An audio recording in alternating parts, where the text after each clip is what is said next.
Hey folks, welcome to the Fruitful Life. Rob Lowe, aka Super Mundane. Hi Rob. Hello, hi. Thanks for joining me today. That's okay. Thanks for asking me. It's a windy Monday in London, so I'm all wrapped up. So for our audience that might not know you, please introduce yourself. Tell us who you are and what you do. Yeah, well, my name's Rob Lowe, and I also go under the name Super Mundane, but not face to face. So nobody ever calls me to my face.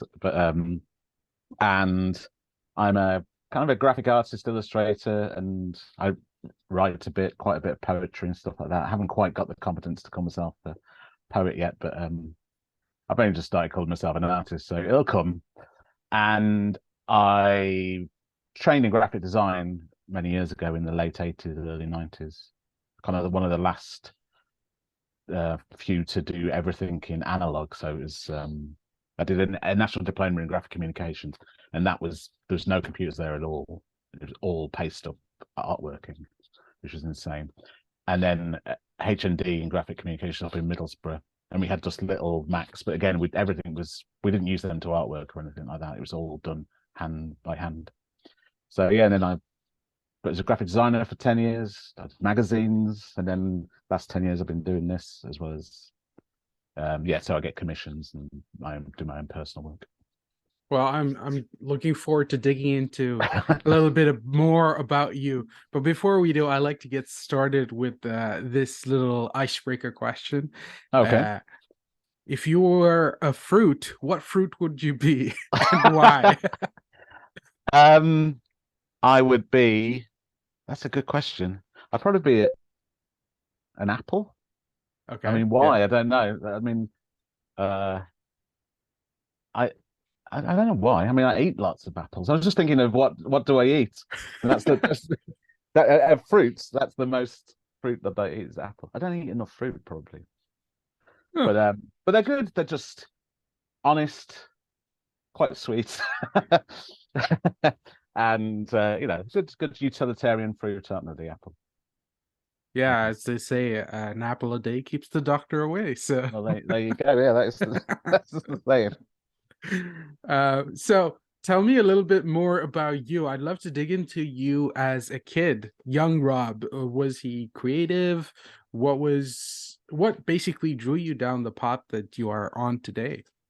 Yeah, I was quite a shy kid. I kind of but well, I think I was shy, but I was also a little bit precocious thinking back because I used to like dressing in like when I was at primary school. I was into two-tone music, and I used to go to primary school in a tie, dressed in the it's that the two-tone man who's like which is the record label, which are the specials and madness and all that. And he was dressed in white and black tie, skinny black trousers, white socks, loafers. I was like 8 years old. That's how I went to, and then not long after that I got into heavy metal, and it'd be the same thing. I've got a picture of me somewhere, and I've got like a real bullet belt on, and I think I'm about 9 or 10 in that. So, but all that kind of stuff, especially the heavy metal, and Yeah. that really influenced me because all the record sleeves at the time. I was tiny, and they were massive. They're often gatefold, and were usually illustrated, and they had really good logos. Like people like Iron Maiden and stuff like that all had these really good, strong logos. So it's all, you know, getting placed all there. That the seeds of all this, without me knowing, obviously. And I was into calligraphy mainly because of things like Lord of the Rings and stuff like that. In the back of the Lord of the Rings, they had all the runes and things like that, and bird watching. But I wasn't very academic at school. I was good at art, and that was about it, really. But I didn't know you could do. I certainly wouldn't have thought I'd be doing this. Yeah, I'm curious, were your parents quite creative or like into music? Is that where that influence came from? Was it just your neighborhood kids and it just got around or So I come from like a working class background. My dad worked in the same factory all his life, but he was a tool maker. But he was also a drummer, He is a drummer. I can't. Well, it's not. He doesn't play drums anymore. But it just sounded like I was like he's still alive. And but yeah. So he was a drummer in a band that played like cover versions in Birmingham, and he would, he's played in all the different venues and from, and then that's where he met my mom, and my mum was mainly brought. I've got two brothers, and she mainly brought us up, but kind of so then they didn't, and then his dad stopped playing the drums, and he mainly plays golf. That's his thing. That's but that always has been the way. But so there was a bit of music around, but not loads, and nobody was really artistic. But I think it's in there. They just didn't have the space to be able to, find out about they could have done. So my dad was a drummer, but he's quite practical, and my mum's more of kind of a. I think she could be very creative, but she just hasn't come down that route at all. Yeah. So, but like, does that mean your dad introduced you to a lot of the music that you started? Oh no. No. So we had the same records as everybody, I guess, like the Sergeant Pepper and Simon & Garfunkel Greatest Hits, which I liked a lot. So those things did. I mean, Nan kind of got me into Status Quo because she had she had a tape, like a knockoff, a counterfeit tape of one of their compilation albums, and I really liked it. And then a few of us at my primary school got into it, but then like everybody I knew, this was kind of the last year of primary school, and they all went to a different school, and I had to go to the same one as my older brother. And I think that had a big impact. So all my friends just disappeared, and then and I stayed into heavy metal for the whole of high school, like the only person my year, just like doggedly kind of. I think I went into some sort of arrested development really, and I didn't really enjoy high school very much. So, but somehow I found out about graphic design. Yeah, was that a thing, or was it visual communications at that time? No, there wasn't that. No, it was just art. There wasn't a thing at all. And when I did my careers advice, they just said I could, you had to answer all these questions. It went into a green screen computer, and the daisy wheel printer popped out the answers. And I think mine was a milliner, which I didn't know what that was at the time, or a hairdresser. They were my options. What? Yeah. Well, at least it was something. At least they were kind of careers, but I didn't know what a milliner was. And then I stayed on for an extra year at school because I didn't really pass any exams, but they wouldn't let me do A-level art because I didn't pass the things we had to do A-levels. And then that was when I went on work experience at printers. Okay. And that introduced me to graphic design. I was like, I could maybe this is a way of making money doing stuff that I enjoy. And then I applied to a YTS, like a youth training scheme in graphic design. But luckily, when I went to the interview, this really nice man called Ian Lorimer said, just don't do that because you'll hate it. And then do this. It's a brand new course in graphic communications. So I did. That's how I got here. So that course basically got you along the path of graphic design. And yes, that was pure graphic design. So I mean, it was set up as it was like a kind of vocational course. So you were learning literally how to do artworking, like paste up artworking and stuff like that. But our tutor Ian Lorimer was an artist as well, so he was really into kind of the more, just it was just meant to set you up to do a job in graphic design and go into a studio and do whatever, but because of the way he saw the world, I think it opened up the way we saw the world a bit more. And I've got a friend who I'm still friends with now, just lives who I met there, and so this is like over 30 years ago, and we because we got into it, like you need someone else, I think, in these situations to give you something to bounce off, and so we just got really into, and I always loved lettering, so that kind of opened me up to all that side of things. So I suppose it does bring up the importance of sort of finding a mentor, even if it's not a conscious mentor or someone to look up to, and then having an accountability partner of sorts. Yeah, well, I think so, because you can, like, Ian Lorimer. I wouldn't, I probably would have done a YTS if it wasn't for him, and I probably, yeah, I found it really, because you would have gone and worked in Call Quick or something, Mm, for no money at all, and he had a faith in, he saw something in me, and he would kind of nurture you, and maybe I didn't see that myself, and then, yeah, if you've got a friend who you're both in, just excited about this stuff, then it mm, makes it a lot easier. And yeah, it's hard to do things in isolation, I think, isn't yeah, that's true. That's true. Simon and Garfunkel got along. You can't be an island to yourself. it? Although they didn't, they kind of hated each other. Well, Paul Simon, he seems like the kind of more problematic one of the two. Yeah. So, you are one of the founding. Well, you basically helped kickstart Ana Anorak magazine, Yeah, if I could pronounce it right. yeah, Which is like one of the best known kids magazines now. right. So like tell me a little bit about how you got into that. What was the process of designing, and what's it like developing an indie magazine? So, at that point, when I met Kathy Amadillis, who was the person who set up Anorak, um, I I think that was the third magazine I'd been involved in, or second.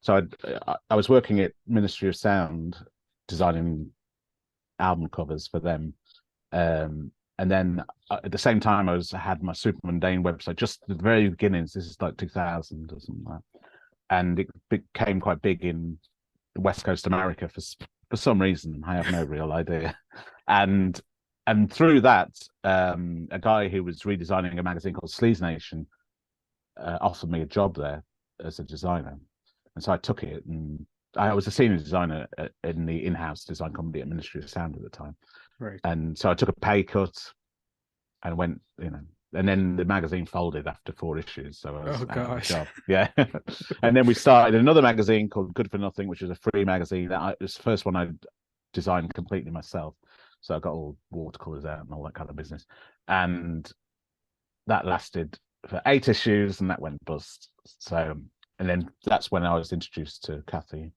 and she wanted to set up Anorak, which is a unisex kids magazine. And we met up and we had the same kind of ideas of what it could be. And really, I mean, there's no big story. We just did it.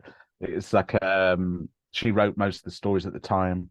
I commissioned people, some people that I knew, some people didn't know, and we just produced a magazine that we would like to have seen, really, and treated children with a bit of respect. And I mean, there wasn't really a lot out there. Well, it wasn't anything like it at the time. This was, I don't know how long ago now, 15 years ago, is it? Mm, Something like that. And so there was the only kids magazines with like the cheap, flimsy ones that with a TV tie-in or something like that. Whereas this was well produced. Um, it was talking to specific children who were creative and liked either drawing, writing, that kind of stuff, or just reading. And I think at the time we were told, you can't do this. You can't have a magazine for boys and girls. They won't, want the same thing. And we was just like, well, of course we're aiming at creative children. yeah. So yeah, we did it, and then it became popular. And I did that for 6 years, and then I got kicked off it. The magazine wasn't doing very well. I think wasn't doing very well money wise, Right. and which is a really hard thing with magazines, indie magazines especially. There's Mm. so much work, and it's very hard to make money out of it. And I was the only real cost of the magazine, other than Gosh. printing. So yeah, but it's still nearly 10 years later. It's still going, and it's still as good as it ever was. So But I there's suppose all you set the foundation of what it could look like, and sort of yes, it was very much a push out of the out of what was expected of magazines at the time. yeah, and yeah, and even now I feel like it's quite different from what you would normally find yeah. from a lot of magazines. But I'm curious about, like, what's it like being a collaborator? Because obviously that is an important aspect of any magazine, is Yeah. the, or even as a graphic designer, it's the ability to collaborate with lots of different creatives, writers, illustrators, and then like the amalgamation of all of those things Yeah, produce yeah. something beautiful. So what's your thoughts on it? What is your experience? Maybe what are some tips on better collaboration? Um, my so one of the benefits I had of being of doing the magazine was that I also was doing illustration as well as being commissioned to do that. So I had an understanding of what it was like to be an illustrator being commissioned and what it was like to be a graphic designer commissioning illustrators, which I don't think they always I think it's quite tricky. I think sometimes graphic designers don't really know how to commission illustrators. And equally, I don't think illustrators always understand the brief and they go off on like weird tangents. And it's like, I thought it was quite clear here, but but with Anorak, we didn't have much money, so the whole point of that was I approached people that we would get a story and we would find a illustrator that we thought would fit, and I would give them free reign. That was because and they were getting like 6 pages, and they could have this could be their first job out of college. So it was quite a, and my feeling was unless they put something violent or rude or something inappropriate in there, Yeah. then we've just got to let them give them the space to do what they want. And almost always it meant you got back something amazing because they could just spend the time with it without worrying about me kind of going, oh, can you change that? Can you change that? I'd never really ask anybody to change anything unless it just didn't make sense. Sometimes it didn't make sense. But I Yeah. thought it was my job, and I think this is the job of all art directors, is to pick the right person for the job. And I get commissioned to do things. I have asked sometimes, like, why are you asking me to do this? Because Yeah. I don't see like I don't think I'm the right fit for this job. And it's and I think so that's one of the processes. But I'm not brilliant at collaborating, I've got to say. So most magazines I've done completely myself. Right. Towards the end of Anorak, my time there, we had a junior helping out, but generally, like with Fire and Knives, which is another magazine I did. To begin with, I started using illustrators. By the end of it, I was doing everything, like all of it myself, because it was just quicker sometimes, which is not great, but it's also. But if it's fun, if I'm enjoying it, then Yeah. I might as well. But I suppose there is that point of learning to let go of control, Yeah, and also learning to trust the person you've hired to be yeah, able to do the best job they can within the constraints of the brief to a level, yeah, because if you don't trust, that's when it becomes this whole, like nitpicking, and neither the art director nor the illustrator has a good time, and then the end result isn't great either because it's kind yeah. of like stifled creativity. I've had a couple of jobs which kind of different sides of that. One was I did a monthly image for the V&A Friday Lates, and it was early on when it was exactly around the time I started to do more things like the stuff behind, and so I was kind of transitioning from my hand drawn this very organic style over to the geometric style, and it was literally that year was when I did it. It was like this, but then after about I think 3 months of doing it, I got a call saying from somebody I'd never spoke to. So there was always like I would send stuff over to one person and they would send it on to another person. So I never spoke to this other person at all. Yeah. And then I never got any feedback at all, apart from, it was like my baby changed the colours or something. And then I got a phone call saying, oh, I'm quite disappointed with what you've been doing the last few months. And I was like, what? It's like, I've not heard any feedback at all. Like, Right. don't come to me now and tell me that you. Why didn't you tell me then? And that's like, so sometimes you need feedback Mm, to make things better, mm. because it's not always that. And then another job are just the people who just they didn't know what they want, and you just went into a spiraling mess Oh, of gosh. a horror show of they can't tell you what they want, Yeah. you don't know what they want, and you Yeah. just go into this loop of kind of horror, horrible, but yeah, so it's important. I think sometimes it is important to, you do need feedback, Yeah. and Yeah. it's also, often it's not always that it makes it better, but often it does. It's like, It's almost finding the balance between that two of, holding loose reins, I'd like to say. Like when you're riding a horse, if you pull it yeah. too tight, it's going to jolt, it's going to be a tough ride. All Whereas right. you have to kind of like hold the reins loosely, No, but yeah. not so loose that you have no control. Yeah, or you fall off. Yeah, yeah, exactly. But yeah, um no, I think it's hard. I think art direction and commissioning is a hard process, and mm, I think people aren't as, you know, people sometimes in that job don't know how to do it. yeah. And it makes it very difficult if you're, you know. Yeah, I think one of the things that I've learned over the last 3 or 4 years is not to take the brief straight on, like as it's been told, and to spend time questioning why they're doing this and how, and what is the key goal that they want to achieve out of it.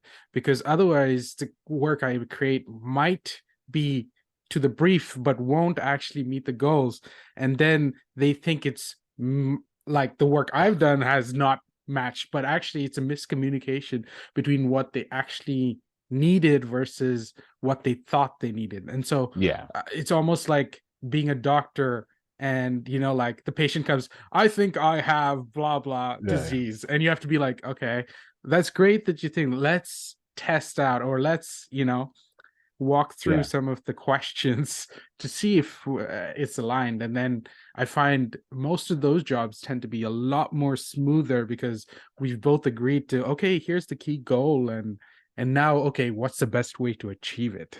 yeah. That's right. I mean, that's took me a long time to get to. And I would often take, I would, I would quite often respond quite poorly to criticism. So I get, I'd have to breathe a bit and go before replying, and then you start picking apart what they mean, and it's like it's never as bad as you think it is, and it's usually just you want to change one little tiny thing, Yeah, or yeah, not taking their feedback literally, yeah, which is the hardest thing, because often they just don't. People just say stuff because they have to yeah, give you feedback, yeah, yeah, and but they don't really know often what they mean. So you've got to almost go, okay, well, you don't. Okay, there's something about this you're not certain about, but what you're telling me to do isn't probably what you just think. You're not the creative person here. I am, yeah, and then I need to kind of interpret what you've said and give you back something that maybe you weren't expecting. But if you do that, it's almost always better. yeah. Sometimes I do write blank emails to nobody, but just to get the all, Well, all the thoughts that like immediately come as soon as I get that email. And then like once it's out, that means I can actually rationally look at the email and start yeah. picking it apart. In the past, I have, like years ago, I sent those kind of emails, and it's been quite bad because just overreacting to something just because you're misreading Hmm. or something. But yeah. Well, I want to loop back a little. You said before you joined Anorak, you had started Super Mundane. So tell me a little bit about the start of Super Mundane. Where does the name come from? What was that all about? And Yeah. So that came from my first job out of college was in a kettle factory. No, boiling okay, kettles. It always sounds like cattle when I say it. yeah, It's kettle, I not a was gonna cattle say factory. there's a cat. Okay, a kettle factory. Kettle. just doing their packaging and sometimes designing things, patterns for the cider kettle, but mainly just it was quite a boring job. But I I used to read the dictionary. And in there I found the word super mundane, which means above earthly things or beyond the world, which I like the idea of it. And yeah, I had this old beige Cavalier, and I called that the super mundane. I sprayed that as a stencil thing on the side. And it wasn't until I moved to London, which I moved down in 1996 for I worked at Mathmos, who invented the lava lamp. So it was very 90s thing to do. And I started a sketchbook and I started doing stuff under the name Super Mundane. And finally, I think around 1999, 2000, I got the web address Super Mundane. I started just putting silly things on there, really. Was And it somehow, more graphic, like sort of the stuff with shapes that you're doing now, or no, was it like completely different back then? it was all kind of sketchbook stuff. So it was all very rough and biro, and then it was I don't have any examples of it here. I was doing these very intricate um organic drawings. That was what I ended up being known for quite a long time. But there was just silly ideas, and there was things like I made like a little flash player which had different sounds on, which was like things like the sound of next door's TV, and so just and things like that. And so there was just lots of silly things on there, really. And back when you could just make a website and not have a reason for it to exist. But it gave me like work from it in a way, oddly. Well, I suppose that very much comes to this idea of the practice of play and Yeah. how, play informs your practice. So tell me a little bit about, is it a conscious choice to play for you? Do you set playtime for your work? Or because that seems like maybe it came out of a place of boredom and you're like, oh, I kind of like these things, and you're like, Yeah. let me play around with this, and it created um uh, almost like a library of your play thoughts, which then created opportunities for work. So Yeah. I'm curious from now, what does that look like? Or yeah, since Well, yeah. So I think, I mean, I don't know if I consciously see it as play, even though obviously it kind of is. It's when you're doing things that, especially if it's stuff that has no end purpose. But a lot of that early stuff was all, and pretty much everything that I've done ever since, and it's all about humans and our place in the world. And so when I was doing the original Super Mundane stuff, was just about the amazing, taking ordinary things and making them extraordinary, but just through, and I'm still do that kind of thing now, like just making tiny little things, and how we can view them slightly differently and become amazing. And then as it's gone on, it's become just about how there's different things. Sometimes I use words, sometimes I don't. Oh, hello, the poster's just right. Yeah, sometimes I use words, but they're often very simple words. But it's a lot of my work is just about taking very, very simple elements like circles, squares, lines, and trying to create something more with that than the sum of the parts. So so something like the thing behind me, which is colourful, and it can be just enjoyed on that basis. It can be just a colourful image, but if you look at it more, there's loads of depth in there. There's loads of movement, and I guess that's a kind of sense of play. And within the images, there's always this kind of idea, and these things only come alive through being looked at by human beings. So that's the kind of thing I enjoy, and that's in that case it's been around in one way or another all the time I've been doing, certainly my work as Super Mundane, but even when I take on any project to try and add a little bit extra than this, when I did the magazines, I was always putting more layers in there than was maybe necessary. So some people would notice them, some people wouldn't. But would you say that finding that word almost became the defining question you started asking yourself as an artist? Is like, how can I take this ordinary thing and make it extraordinary or super mundane? Um, because maybe it's almost like a conversation about life as well, and how Yeah. ordinary and boring it can be, but then if you shift your perspective, it can suddenly seem extraordinary, even though it's exactly the same thing. Yeah, yeah, yeah. Well, I mean, I'm a big fan of context and things being able to be many things at once. So I've got a print some not on the wall at the moment, which is just a dot on one of them and then a line on the other one, and there's a little poem underneath saying this is you know, this is a closed eye about to open, this is a fallen over letter I, this is all these things that it can be, and it's just the line, it doesn't change, or it's just a dot, and but your perspective changes and it becomes so. Yeah, when I found the word super mundane, I think it fit into, maybe it gave, I didn't know it at the time, but definitely it gave me a way. And I'm from the Midlands, which were very self-deprecating anyway, so it's kind of it sounds like a self-deprecating thing. It sounds like you're saying you call yourself super boring, but actually I'm calling myself above the world. Amazing. And then a lot of the things I do have like a self-deprecating element to them, or you know, I'm never trying to place myself above everyone. I'm actually trying to make things that, you know, give people access to things that they probably already know, or they just haven't realized. And you know, just so a lot of the words that I use are not really, I'm not trying to be lofty or kind of, oh, look how clever I am. I'm trying to say, and then there's usually space in my work as well to give the viewer, the person who reads it or looks at it, space to work out these things. So there's a little, you know, it gives them the space to actually feel like they're part of it, and it opens up a bit more. I've forgotten what the very beginning of the question was. What was No, the? that's good. It was, It was about play and oh right, yeah. how that word started defining Oh your yeah, super approach to mundane. work. Yeah, Yeah, yeah, yeah.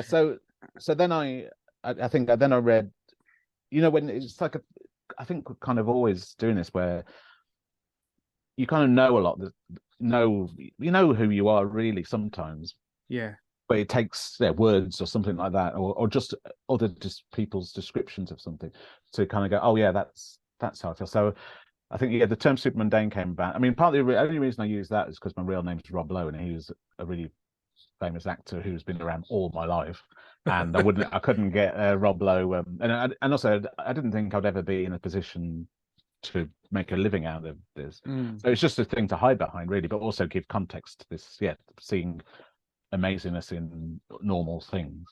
And then I read about Taoism, you know, like the philosophy. Well, I don't like the religious side of it, but the philosophy side of it, which is like this: do nothing and all will be done. This water course, you know, mm, the river is this powerful thing, but it follows the simplest route to the sea, you know. yeah, yeah. And then and that's kind of how I've, you know, been with my career. I've been made redundant a lot, and that's made almost every single time it's been for the made a better outcome. But I don't really force things too much, which it's been very good. It's been fine all my life. At the moment, I mean, my career's been like 10-year periods, like 10 years of graphic design, 10 years of graphic design, 10 years of an artist. So I'm in that kind of, oh, what's next? Mm. And I think, whereas normally these things just happen, I think I'm going to have to actually, for once in my life, make Well, things happen. I'm curious about that because you know, sometimes being made redundant or uh, sometimes it might feel like a sense of failure, or you know, how do you deal with that question of failure with work and yourself? And you know, because I feel like artists really struggle with this idea of being willing to fail or Yeah, feeling like a failure in any form. it's really, I mean, it's very very hard to yeah, fail gracefully, isn't it? And then it's very hard to not to compare yourself to other people. Mm. And I remember, and for the first, I mean, my feeling is, when you leave college, it it just from seeing so many people do this, it takes about 10 years for you to become who you're going to be. I mean, it's horrible to say that to Yep. a 20-year-old person, because it's like, what's it like, my half of my life again?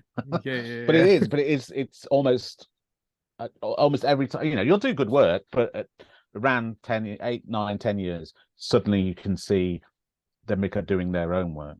Yeah. And up until that point, it's really hard. It's how do you get to the point? You can't, if you come out. I mean, I've seen people come out of college fully formed, Mm. but I'm not sure that they lack. They don't always. They can't keep up that momentum. It's kind of. Yes. And I wasn't fully formed at all when I came out of college. I was not that good. I mean, Mm. I had the basis of being a good. The stuff was there, but Yeah. I just wasn't. And I made loads of mistakes. Oh my God! I mean, especially actually working. Yeah. I've done some. I mean, I'm not very good at spelling, which is a bad thing. Same. Well, yeah, but I have made some. Oh my God, some terrible errors in commercially, in like actually in my jobs. Which, but I've always admitted to them, and kind of, Mm. and yeah, people make mistakes. I mean, I think this is the other thing, is people. It's easy to think that nobody else fails and everybody gets things right all the time. They don't. I mean, Mm. most people don't know what they're doing, and and then they will just. And once you start to realize that, you go, oh, okay. I mean, you try. Obviously, you Yeah. don't. Yeah. Yeah. You Yeah. try not to fail, but everybody does, and then you learn from it. And I mean, my thing is always, so much of my stuff comes out of, if I'm working, say, in Illustrator, it's a lot of the things that happen are off the artboard. Yeah. The things Yeah. that I've just chucked over to the one side, and you go, hold on a minute, I like what's going on there, and then bringing that back in. And Yeah. it's been open to understand. It's, if you don't learn from these things, or you're not open to see the beauty in mistakes or failure, then you just get really despondent, I think. Mm.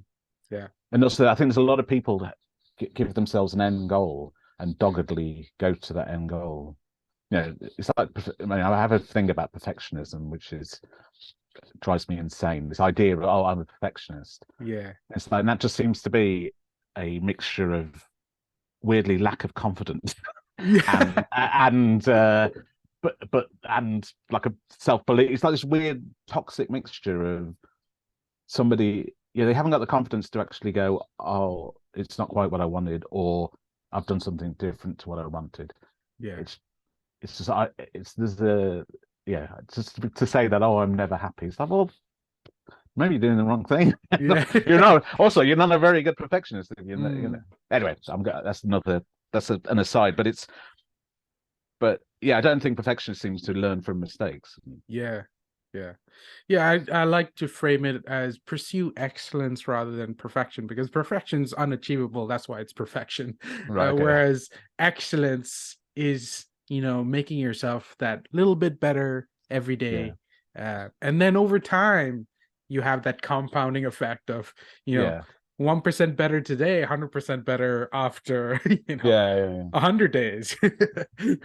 um, Yeah. but like, it was funny when you said like it was 10 years till you figure out things, because Yeah. um a couple when I was going to turn 30, I had this almost like apprehension to turning 30, because I Okay. was like, I haven't achieved all the things I thought I would at this age. Yeah. I wanted to be here in my career. And, like, especially with social media, it's so easy to be like, oh, look at where all these other 30-year-olds are. Yeah. Yeah. Yeah, billionaires and whatnot. I'm like, all I want to do is make art. But I haven't even hit that yet, and then, but it's funny, like after 30, everything just started happening because it compounded, almost like those 10 years compounded. Yeah. And I was clear about where I wanted to go and what I wanted to do, and so I then created steps to do that, and stuff started happening. Yeah. Because yeah. It's really, I mean, you can't really think about. I mean, it's very hard to think. You can't come out and think like that when you come out of college. You can't Yeah. think, oh, I'm going to be all right in 10 years, because you won't actually get there. You won't do the work to get to be good in 10 years. And but it just that's what I mean. I'm 50 now, and I'm well, 51, and so I've seen it happen so many times, and so you just know that that's what happens. But then I changed my whole when I got to 40.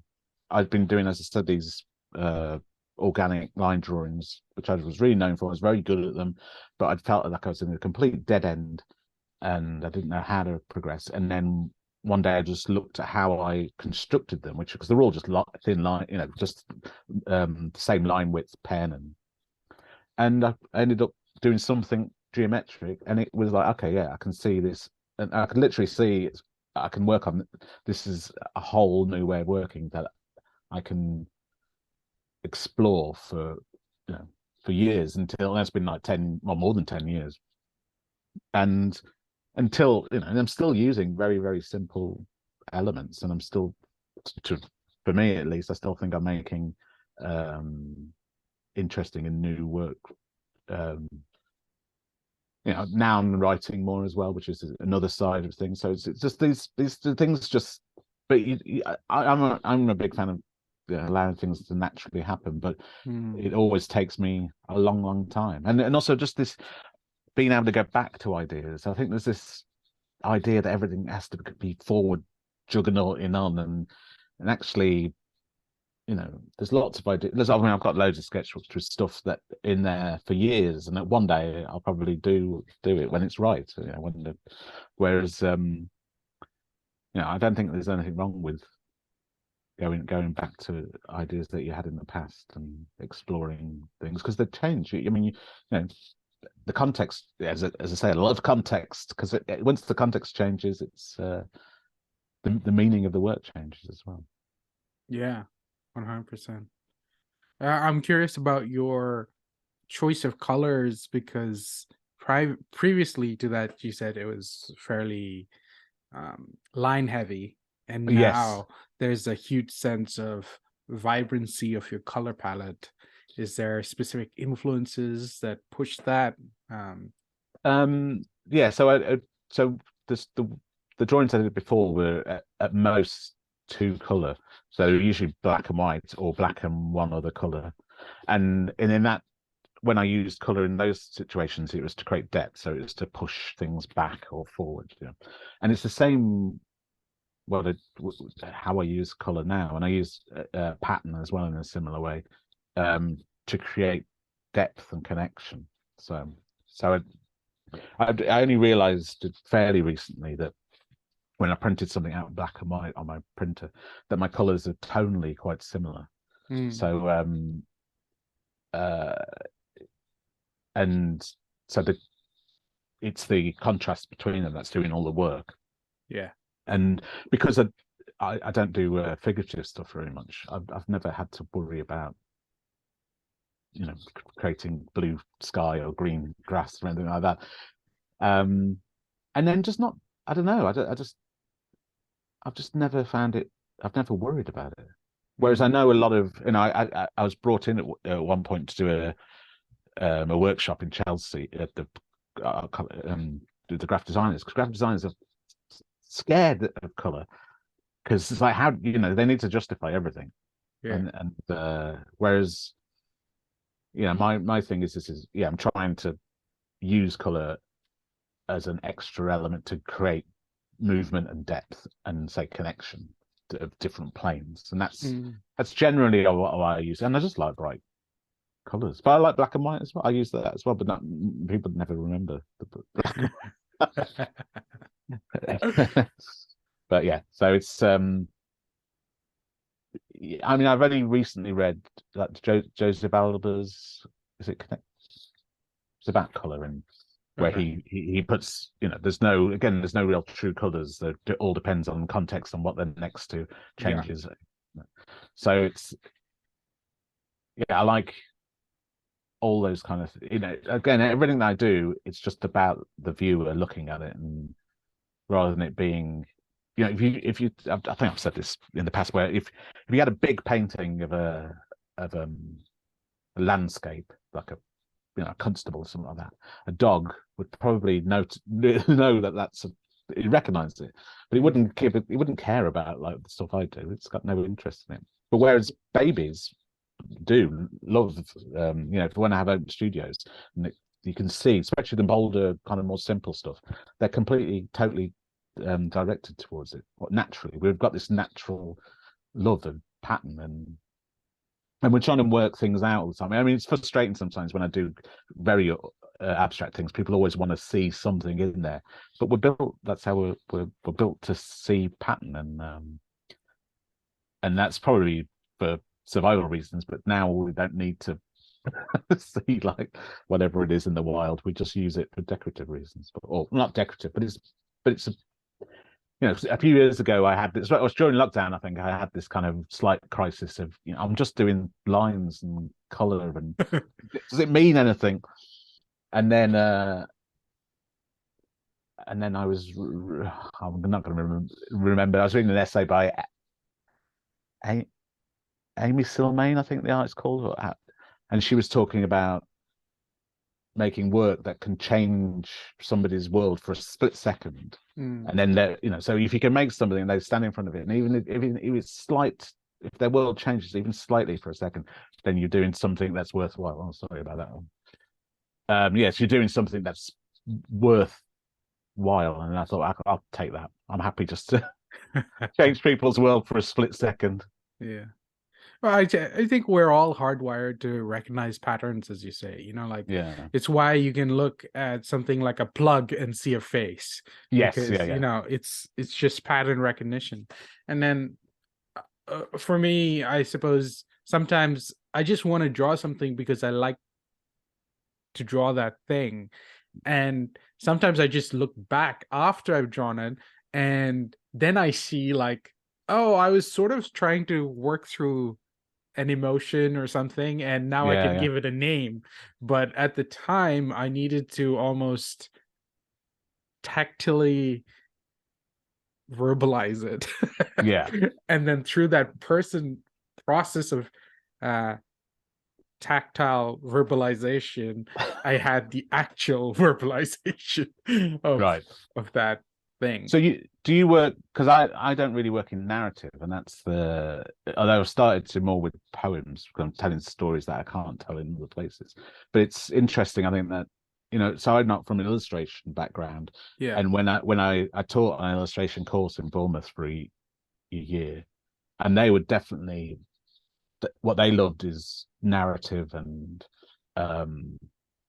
the telling stories. Whereas I'm not really telling stories. I'm creating single pieces of visual stuff that kind of hopefully has an effect on you. I mean, but I feel like those are stories. I guess, like, I found the more I look at life and how we interact with it, story is the one thing that continues to be this arc throughout all our lives. And you look at history, that it's the oldest form of art is storytelling.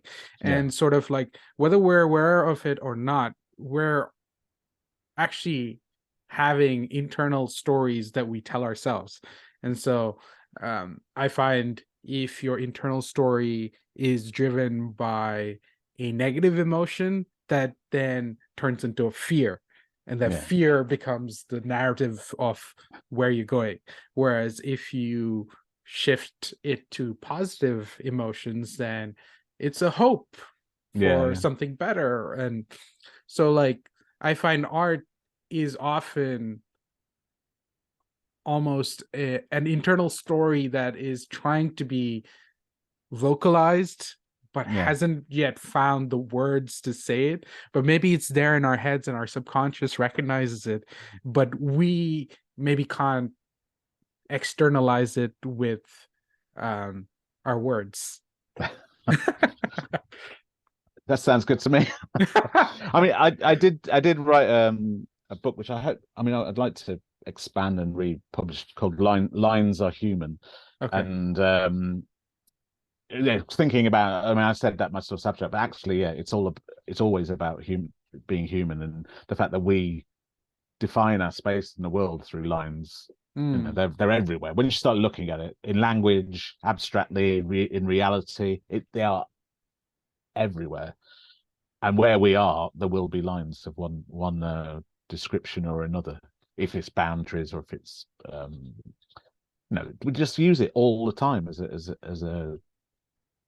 yeah, in reality or metaphor or whatever. Mm. And that's what, if there is a difference between us and everything else, that is it. And it's usually a barrier as well. You Yeah. know, it's usually a thing that we draw around ourselves to separate either the outside world or everything else. But yeah, I think it's interesting that you can tell stories without it having to. Well, I've been interested lately about the difference between Western kind of storytelling and other places, which is I'm not a big fan of the conflictive. You know, everything has to be a conflict in Western storytelling. I think, and then it's only recently I've been finding out in kind of more Eastern tradition that doesn't have to exist. It doesn't. You know, it's not all about setting up a problem and solving it. It can be more open ended, and it can be. And I think that's kind of what I try and put into my work. It's always open ended. There's no set way of seeing it. I think that's an interesting kind of different types of storytelling, which I think could be interesting. Yeah, for sure. I look forward to seeing some of your explorations of it. But speaking of our relation to society and with the evolution of social media, I'm curious Yeah. how it's been for you. You've been pretty good at building a social presence. Um, are there any tactics or like what has your been your approach to that? Unfortunately, as with everything, I've just did it, and I think I was lucky, as often being at the right time. Now it seems to be it's much harder to get. You know, I've got a fair amount of followers on Instagram. Anything that doesn't move, um, just really hardly gets seen. And Yeah. if your work is about making movement without it moving, which is what my work is, it's quite frustrating. I because then yeah. So, but yeah, I think I kind of got into it. I quite liked the to begin with. It was that way there was no pressure at all. You could just put stuff up, and I enjoyed putting up unfinished work and stuff like that. And as it moved on, you know, I quite enjoyed doing some more silly, the more different sides of my personality could be able to be come out. And then it's only you know, so I do stupid little dances and things like that TikTok became a before thing. TikTok, and now I don't want to do them because I don't want to. I like doing them when I don't have to, not when it's expected. So there's this whole feeling. I think it's very strange on Instagram at the moment, and I can't do TikTok. I go in there occasionally and I come out depressed, and it's this idea that I don't know. There's this feeling of, especially in our world, people having to do things that they don't want to do, and it's Mm, lost that kind of fun where it used to be about, yeah, the stuff I want to see is mm, people's sketches, people's rough ideas, mm, but those things are just buried deep. You can't get them. Nobody can see them anymore. Unless, well, the same 1,000 people out of 80,000 see the same things over and over again, it means it's hard to sell prints and stuff now because the same people just see things. And then unless you do like a silly dance or something, but even then you don't. I don't know. So yeah, I don't know how to build a social media gathering other than people just, you know, you just have to be yourself, don't you? And I think that mm. in most things, and I'm not very. I mean, my Instagram at the moment has become very messy. I think Yeah. in terms of there's all different stuff I've put up, and whereas once it was probably used by art directors to find work, I don't think they could find work. And then my own website is it's like a 1990s website that I still. So I think I'm going to have to. How do you? I don't know how you navigate this. Like people, the panic, and you think you have to do back to newsletters, but do people want newsletters all the time? You got to do a website again. It's so boring doing a website, but I think I do have to do a website again. Yeah. But still, every week, every couple of days, I find stuff on Instagram that is amazing, and that I wouldn't know about if it didn't exist. So I don't think it. I think it's still important. I'm not sure what the next step is, or Yeah. I don't know. Is the the answer? I don't think anybody really knows. Well, no, because because it's changing so fast. It's just like you can't even keep up with the next No, thing. and also nobody knew Instagram was going to be Instagram. So it's like it's the same idea about not you can't predict these things, because if you could, people would be doing it all the time and making vast amounts of money. Nobody would have thought like a fairly dodgy little photography app would have turned into this ridiculously big thing. But then the only reason these things fail is because they lose their sense of what they are. And Instagram is all these companies, they always buy them, and then I don't want to start this into moaning, but they buy them, and then they just they have to change things. It's just they can't keep things still at all, and then it becomes this I mean, Instagram now is this bloated nonsense. It doesn't know what it is. And it's going through an identity crisis, a midlife crisis. yeah. Well, yeah, and so's the internet, so's everything. I mean, with everything's so young, really, in this world, and we don't really know how. We've got the AI thing as well that's hovering over us, and all this stuff is going to change the next 10 years of what it will be like to work in the world we're working in. But I suppose then the real question is, what is your philosophy around change and social media and all the stuff that's happening? Because I think it's important to have the right mindset, because what we think and what we believe will shape how we act. And perhaps if we gear ourselves with the right mindset, no matter how the industry shifts, we're able to adapt. I mean, I think because I mean, this is slightly a weird answer to what you're asking, but a lot of the times when I do talks, I get asked about my style. Like how do you? And I always say that it's the wrong question. It's not about style. I have an approach, and I have a way of thinking, and I have a kind of some sort of philosophy on life and stuff like that. And that's how I approach everything. I approach Instagram like that, and I approach all my work like that. And so I can change whenever I want, in a way, or I can because as long as I can use the same way of thinking, I can develop it for new ways of working. And so Instagram, I guess I just you've got to think of what is it, and this is really, really hard because I don't know how you do it, especially how you do it when you're younger.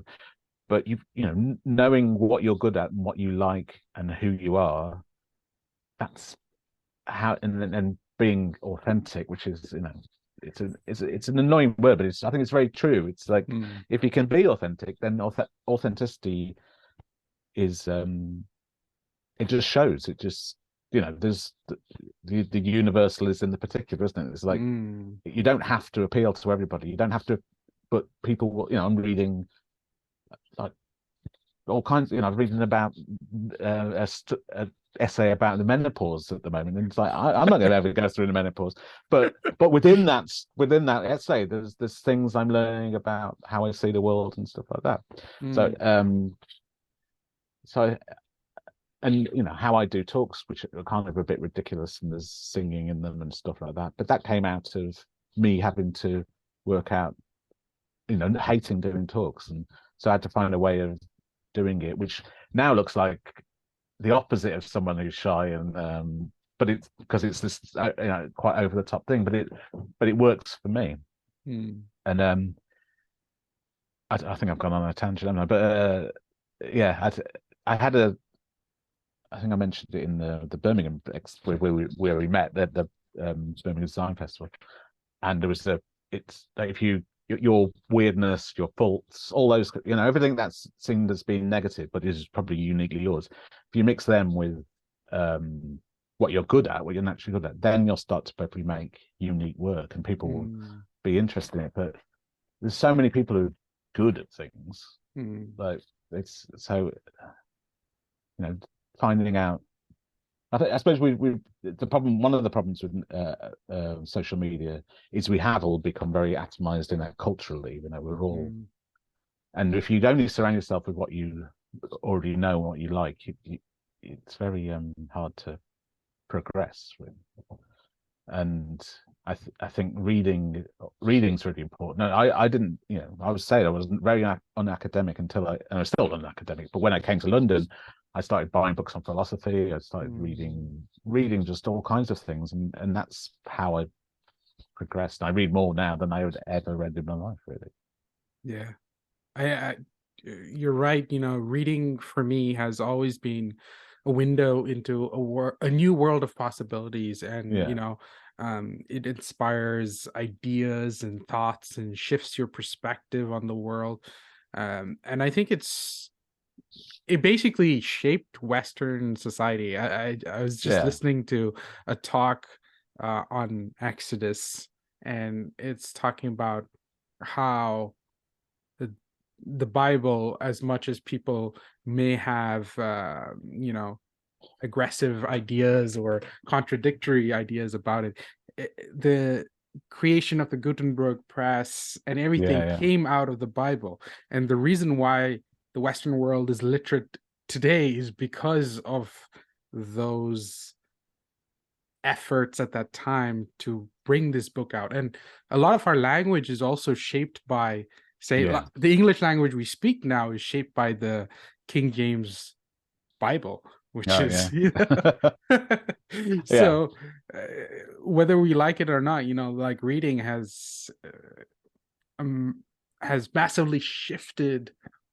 how our world has formed. And for us as people, if we want to keep growing, we have to be able to get inspiration for lots of different people and lots of different ideas, and yeah. almost churn it up and re-articulate those ideas from our perspective and our cultural experiences. Yeah. Yeah, I think it's important, and it's just been about being open as well, isn't it? And there's a great Mark, Michael Craig Martin, is it that name of the artist who does the colourful kind of illustration, or they look like kind of illustrations, but they're anyway. And he used to be a tutor at Goldsmiths. He's got a really good book called On Art, Mm. and one of his things is that artists or creative people really are very uniquely susceptible to anything can change their whole way of um, their whole career. You could read something in a book, and that could be that one sentence could go, "Oh yeah, I'm going to change how everything I do," and it's being open to that. It's hard to be open to things all the time, and it's or change. Change is it's really hard, but Mm. I've done it in when I did it when I was 40, which is a ridiculous time or maybe the best time to do it, but and not being too precious about things. I don't know. I suppose it's understanding that in order to grow, we have to change. Yeah, Like if you look at everything in nature, it's always shifting, and yeah, we can't expect to stay stagnant. Anything that is stagnant usually dies. So yeah. Or smells terrible like a stagnant pond. yeah, true. Um, Yeah, yeah. well, yeah, sorry. But it's okay. I don't know what. Well, I was gonna say, um, Speaking of not being stagnant, what's one piece of advice you would give to the next generation of artists or creators? Um, I mean, it's hard to give you one bit of it, but I think being persistent is one of the things. You know, it's really hard, but well, being honest to yourself and not giving up, being open to it, you know, and trying to find. I mean, this is that, but there's loads of more than one bit of advice. But if you can work out what it is that you're good at, it makes life so much easier. I mean, I know it's not really you're meant to struggle, but I think there is something kind of comforting when you find you've got a way of approaching something that works, and then you can make things difficult for yourself within that if you want to, and find, and you know, just but it's not it's you know, you shouldn't be ashamed of being happy about what you do, like and being good at something, you know. I don't think, anyway, that was a bit of a rambling answer, but yeah, I don't know, but everybody's different. That's the main thing. It's like, so for me, some person's advice wouldn't work. You know, I'm very much a like I don't respond very well being told what to do. I don't like authority or anything like that. So Yeah. but some but people we can learn from experiences, you know. Yeah.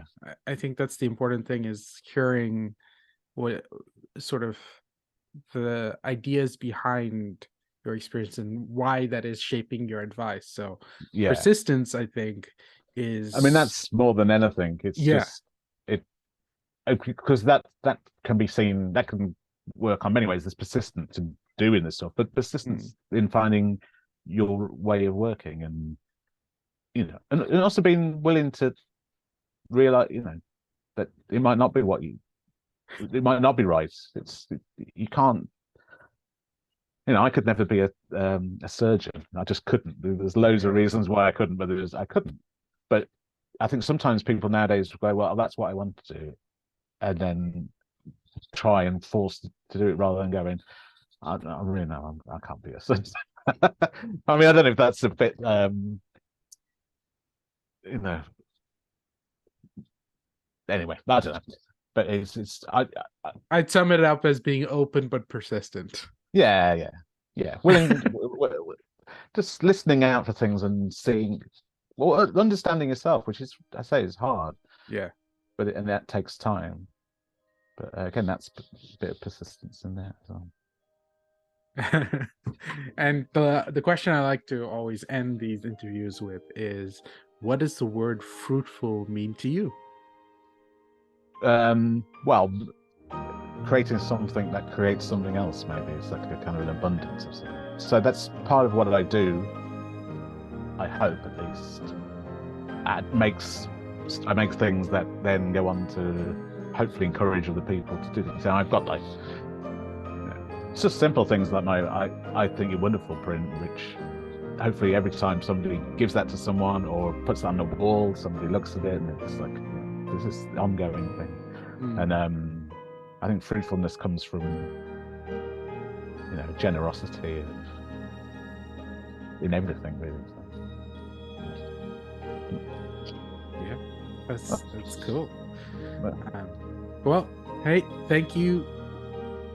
And thank you all for listening to this episode of The Fruitful Life. I hope you walked away with some nuggets of wisdom from Rob. If you did, please do me a favor and leave a rating and a comment to tell me what you think of the show. Also consider telling a friend that might like it. As always, be true, be you, stay fruitful.